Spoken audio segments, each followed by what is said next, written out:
morning, and thank you for joining us. We're going to spend some time today talking about extraordinary ability visas and green cards. In particular, we'll talk about the O1A, the O1B, the EB1, and the national interest waiver. A few things to discuss before we get started.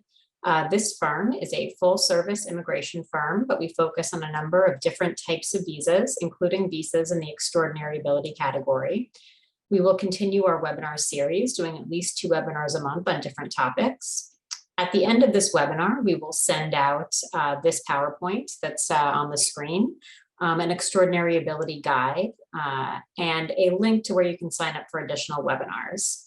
I'll be your panelist today. My name is Kelly LeGrand-Wiener, and I'm the managing attorney at Scott Legal and have processed many extraordinary ability visas. Finally, this webinar will be recorded and made available on demand.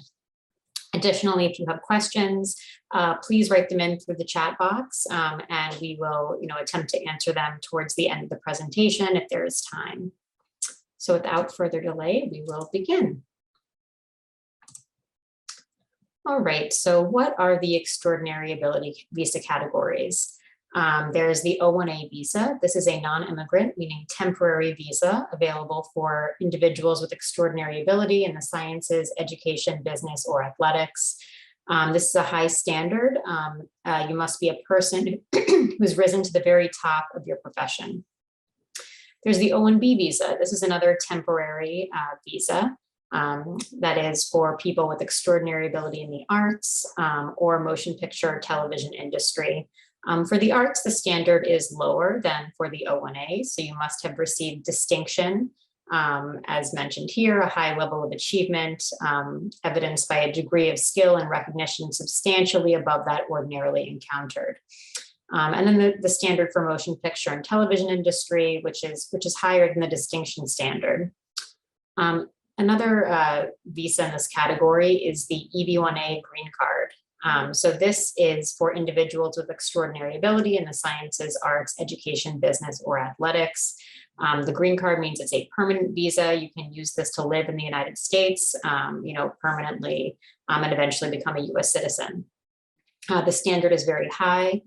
You must be one of a small percentage who has risen to the very top of your field, have sustained national and international acclaim, and had your achievements recognized in your field of expertise. So for all 3 categories, you also must include evidence that you will continue working in your area of extraordinary ability. For the O1A and O1B, that may be including an itinerary of your work or a work contract for the period of time you'll have the visa. For the EB1A, where you'll get a permanent visa, a green card, and be able to reside in the US permanently. When you submit your application, you'll submit a personal statement that explains that you'll continue working in your area of extraordinary ability and what you plan to do. So let's look closer at the O1A visa. So to get the O1A visa, you need to demonstrate that you've either received a major internationally recognized award, for example, a Nobel Prize, or evidence that you meet at least 3 of the following criteria that are listed on this slide. So as you can see, receipt of nationally or internationally recognized prizes and awards, memberships and associations, published material, about you, original contributions, authorship of scholarly articles, high salary, participation on a panel or a judge of a work of others, and then employment in a critical or essential capacity for organizations with a distinguished reputation. You may also submit comparable evidence, if your industry, lends itself to kind of some other type of, distinguished accomplishment that can be evidenced. You can also include that and argue as to why this should be considered to show that you have this extraordinary ability to qualify for the O1A. So let's look now at the O1B. So you must demonstrate you were nominated for, received a significant national or international awards or prizes in your field, for example, an Emmy or a Grammy, or evidence of 3 of the following. And the criteria are similar but slightly different for the O1B, since they're geared towards the arts. So they have, a lead starring or critical role for an organization with distinguished reputation, any major commercial or critically acclaimed successes. So anything that's kind of very relevant to your particular field. And for the O1A and the O1B, you also must have a US-based petitioner, so a US company or a US agent, who can be an individual, to petition for you. Now let's look at the EB1A green card. So the requirements for the EB1A green card are similar to the O1A and O1B in the way that they're written. So receipt of the major internationally recognized award, meeting three of the criteria. One important thing about the EB1A is that the standard is just significantly higher than it is for either the O1A or the O1B. So we'll discuss more later about which visas are right for you. But generally, just because you qualify for an O1A or an O1B doesn't necessarily mean you will qualify for the EB1A. And in particular, we will talk about this Kazarian analysis. So this was put into case law and then put into practice, where the way that they will adjudicate these petitions is the government will look at the evidence to determine if you objectively meet the standard. So if you submitted evidence that you've won an award, in your field, then they will, look at the quality of that evidence in totality. So, not just have you won the award, but, what did it take to win the award? Who were your, compatriots who were also nominated for the award? And the more kind of distinguished and high level you can show that it is, the better it's going to be for this step 2 analysis. Although the Kazarian analysis and the way that it was, phrased was to apply only to, green cards, USCIS will apply a similar type of analysis to, O1A and O1B petitions. Let's talk about the national interest waiver. So this is a green card. So the O1A and O1B are these non-immigrant temporary visas. The EB1A and now the NIW, national interest waiver. These are green card categories. So if you get an approval under these categories, then you can obtain a green card and live in the United States permanently. So for a national interest waiver, you're applying under the EB2 category. And there's a threshold requirement that you have either an advanced degree, master's or higher, or its equivalent, a bachelor's degree plus 5 years of post-baccalaureate progressive work experience in the relevant profession. If you don't have a degree, you can also try to qualify for the EB2 based on exceptional ability in the sciences, arts, or business. Exceptional ability is a lower standard than the EB1A, extraordinary ability, but you do need to, to still show that you have achieved, substantially higher than other peers in your field. You must meet at least 3 out of 7 criteria, and the criteria are all listed here on this slide. I won't read them all out for you, but you'll have access to the slide later. So once you've met this threshold criteria of showing either your advanced degree or that you have exceptional ability, then you want to show that you qualify for a national interest waiver, which means you're asking the government to waive the normal requirement of a labor certification. A labor certification is where a U.S. petitioner has to test the U.S. labor market to determine if there are any willing, qualified, and available U.S. workers for a job. So for the national interest waiver, you're saying to the government, for these various reasons, I believe that you should waive this requirement and I should still be able to get the green card. And so the reasons that you have to show, first, you have to show that you have a proposed endeavor that has substantial merit and national importance. This is appropriate for a wide variety of areas such as business, health, education, technology, science, entrepreneur area, endeavors that further human knowledge in key areas, for example, medical advances, military technology, civil engineering, something that may produce a strong economic impact in the US can also have substantial merit and national importance.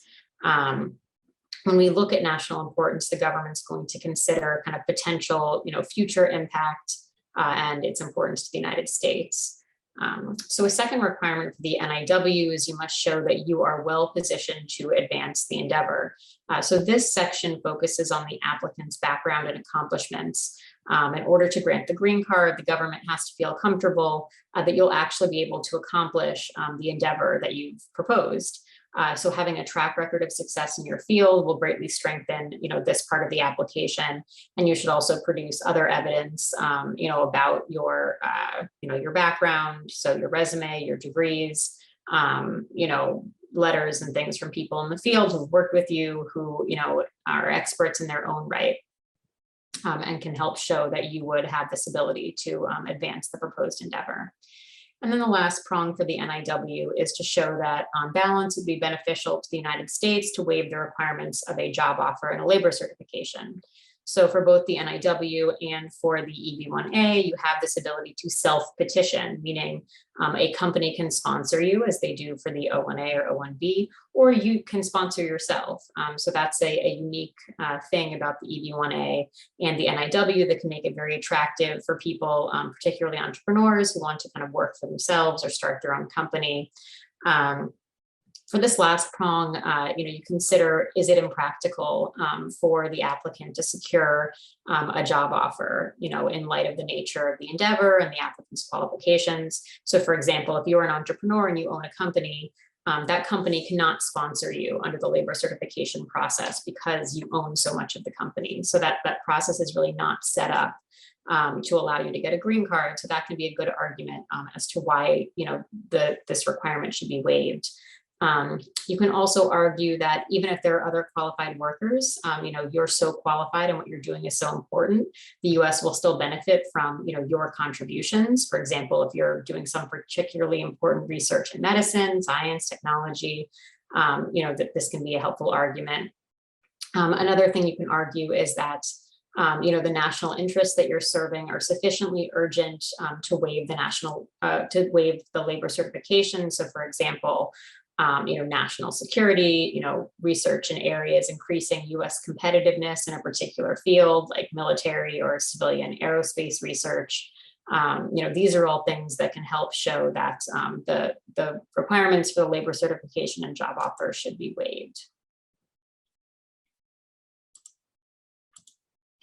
So let's move back to our temporary visas, the O-1A and O-1B, and talk about some differences. So this is, I think, summarized nicely on the slide. The O-1A is focused on science, business, education, or athletics. The O-1B is for arts and motion picture. As we discussed previously, the standard for the O-1A is higher than for the O-1B. So you must show you're one of the small percentage who've arisen to the very top of your field, as opposed to the arts where you can show that you, have achieved distinction. So a high level of achievement within the field. For the visas can be issued for the same length of time. So for your first visa, you can be granted 3 years.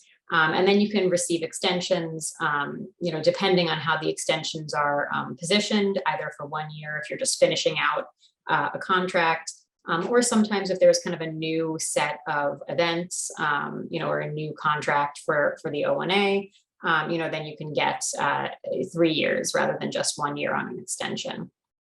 And your family is permitted to come to the US with you. They can get dependent visas for your spouse and any children who are, under 21. Neither the spouse nor children can work. However, they can attend school and also just reside with you in the US for as long as you are here.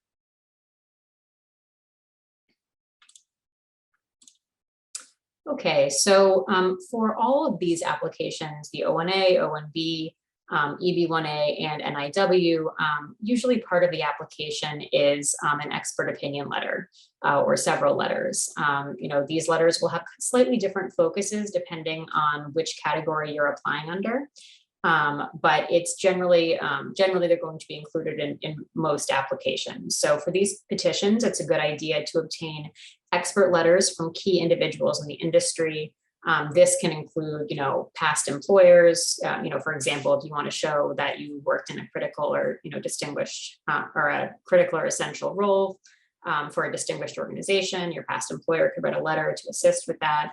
If you have colleagues clients who've worked with you, professors either that you've worked with or studied with or who are aware of your work. So anyone who is kind of an expert in your field can be very helpful. You also want to consider that it might be good to have some objective experts. So people that actually don't know you personally, but know of your work and can comment on that.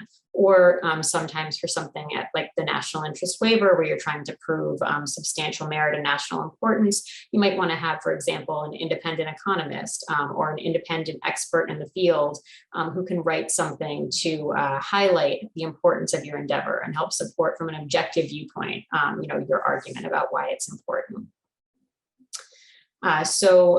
Consider who's writing a letter. There should be do they know you? Again, you're probably going to have a mix of people that do know you, and ideally some that don't know you but are familiar with your work. The letters will discuss, your work, any recognitions you've received, your accomplishments and achievements, how your work sets you apart from others, the importance of your achievements. You want to be as specific as possible. And again, the focus of the letters will differ somewhat if you're going for an EB1A or a national interest waiver or an O1A or O1B. So you do want to kind of work with your attorney to see what should the focus of the letters be. Very often there'll be drafts back and forth, to try to figure out like what's the best way to position the application. All right. So I see there are some questions. We will get to these at the end.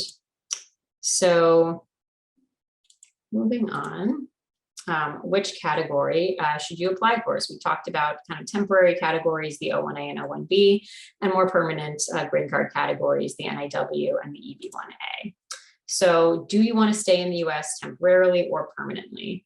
If you are fine to just want to just have some work in the US, you want to travel in and out, the O1A and O1B can be great visas for that. If you, for example, you are in a very prestigious, touring group and you want to kind of be able to come to the United States, on and off, or you're a prestigious artist and you have some exhibitions, perhaps, but you want to primarily live in your home country, the O1A and O1B can be good for that. The EB1A and NIW, as I mentioned, are green card categories for people who want to live in the US permanently. So for, if you want to live in the US permanently, and you want to get your green card, that does mean you then need to commit to having the US be, the main place that you're living. Once you have your green card, if you want to leave for long periods of time, 6 months or longer, then you need to, kind of get a reentry permit before you leave or risk abandoning your green card by virtue of being out of the US for too long. So if you don't want to reside permanently in the US, a temporary visa is likely the right way to go. If you do want to live in the US permanently, you want to go for the EB1A or the NIW. If you have children as well who, want to get them a green card, or you're interested in residing permanently in the US, or they are, you may want to consider starting the green card process sooner. We'll talk about that a little later. So another thing to consider in your category is, do you have a US employer or agent, or do you want to self-petition? So if you're doing an O1A or O1B, then you need a US petitioner. That can be a US company or it can be a US person, if that person is your agent. So agents are very common for the O1B arts scenario, where they may have someone in the US who's coordinating multiple kind of freelance, gigs or multiple shows. That's a very common setup. For the EB1A and the NIW, as I mentioned, you are allowed to petition for yourself. So that can be a really big benefit for people like entrepreneurs.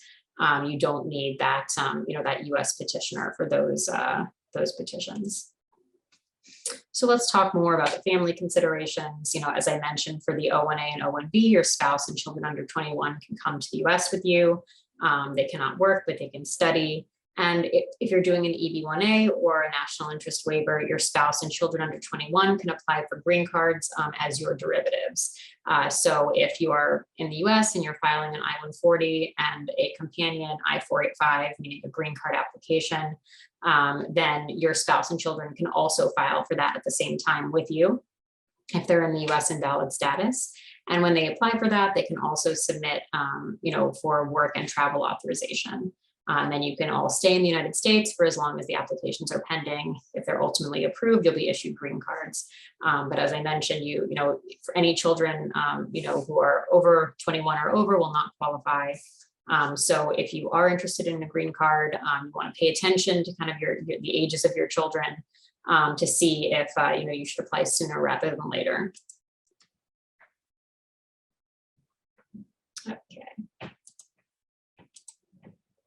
So let's talk about some considerations when moving from a, non-immigrant visa to a green card.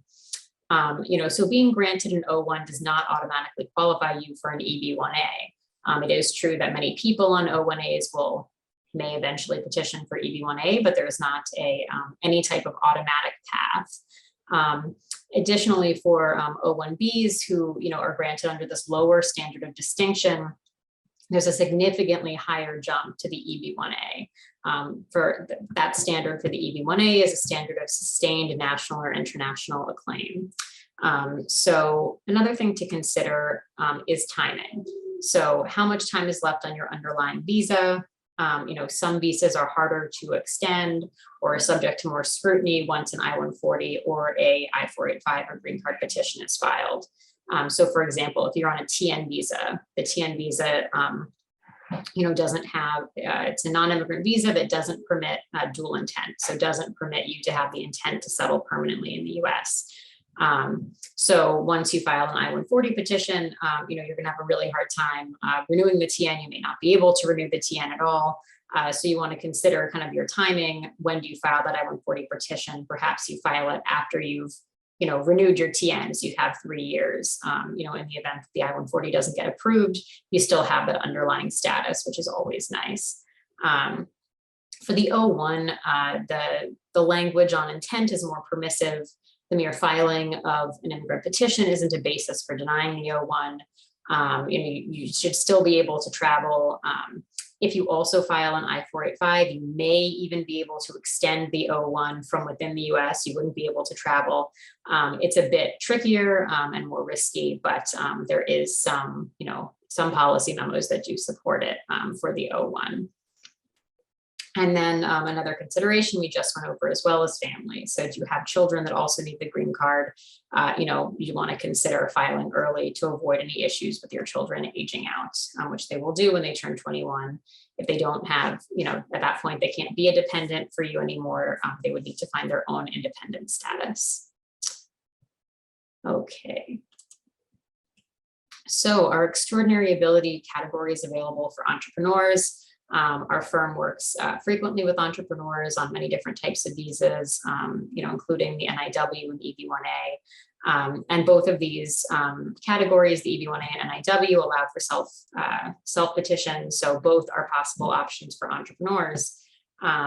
Additionally, for the NIW, there was a change in case law a few years ago under the matter of Danazar case, and this made the NIW a much friendlier category for entrepreneurs. There was specific language in the case that flagged that entrepreneurs should utilize this category. And in recent weeks, even there were changes to the USCIS policy memos, that directed USCIS officers to consider specific pieces of evidence that are relevant for entrepreneurs. So kind of making the category even more friendly for entrepreneurs, flagging that things like, receiving venture capital funding are things that could make your NIW petition stronger. So there does appear to be a push from the government at this point to recognize, this category for entrepreneurs even more so than, happened after the matter of Danazar. For the O1A, it's also possible to apply as an entrepreneur, but it's a bit trickier because you do have to have a separate corporate entity as the petitioner. You cannot petition for yourself as an individual. If you do have a company that you've incorporated in the United States, that company can potentially petition for you, but you need to make that distinction in your application. All right, so let us, we have a few questions that have come in, and let us go through some of these. So Would a bachelor's degree in accounting work if I'm a tech entrepreneur and want to apply for an EB2 NIW? Bachelor's plus 5 years developing tech projects, or the first requirement in exceptional ability. So I think that the degree for the EB2 NIW does need to be relevant to the field. So I think, accounting work, a degree in accounting and then a kind of technology entrepreneur, post baccalaureate work experience might be a bit attenuated. Any argument I think would need to be quite nuanced, and it would kind of depend, on the specifics of your courses. If there was, management and business courses within the accounting, degree, it might be possible to try to create a nexus, but I think it would be, a riskier approach. You could also try the exceptional ability. That would be an alternate option for you. Someone asked whether an entrepreneur needs an area of specialty, such as project management. I'm not quite sure what this refers to. If what you're asking is for the EB1A or the NIW, do you need to show that you have sustained national or international acclaim or ability to advance the proposed endeavor? Yes. So you do need to define an endeavor in either one, and it might be different depending on which one you're going for. When you say endeavor in the NIW, is it a specific project you intend to start or what you are already doing? It can be either. It can be either. For example, people could start a new company, with a new endeavor. Certainly, if you are already doing something and can show a track record of success, that's going to be, easier, I think, to kind of get an approval on that. How important is keeping an updated media kit for O1B visa applicants? How recent should the press be?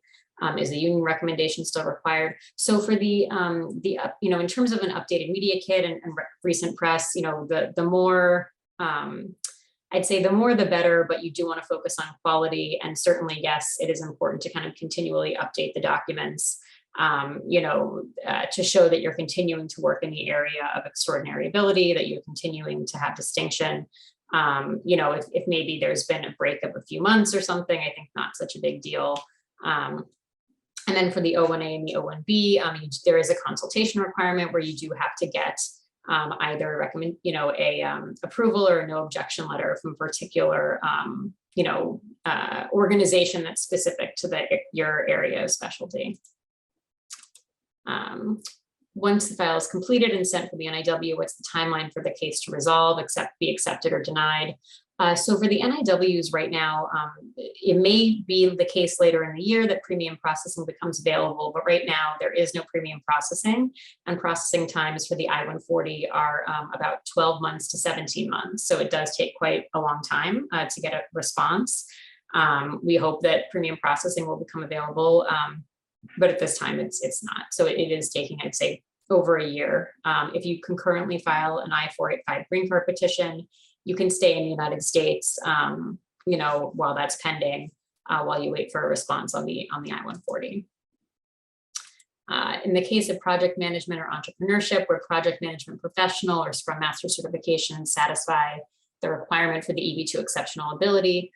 So the EB2 exceptional ability has 7 different criteria, and you have to meet 3 of those. So, probably the certifications on their own, they're not, unless they're evaluated as equivalent to a degree, which I think generally would not be. They certainly can be used within that 7 criteria, but on their own would not be enough. Would I be able to apply for an NIW with 2 master's degrees in my field and participating actively in my field? I'm a teacher for dual language in a very rural area, and I'm on an H-1B visa. I think, definitely the NIW, you need to be, as I mentioned, there's kind of several criteria. So your endeavor has to have substantial merit and national importance. You have to be well qualified to, well positioned to advance it. And on balance, it has to be, beneficial to waive a labor certification. I think that teaching on its own usually has been flagged as not enough to kind of meet the NIW criteria. There would need to be kind of more going on in the endeavor than just kind of continuing to teach in the way that you have happen. All right, so I think those are all the questions that we have. I appreciate everyone for joining us today and for your participation. And as I mentioned at the beginning of the webinar, you'll receive this recording as well as PowerPoints and a link to sign up for additional webinars. Thank you for your participation, and I hope you have a nice day.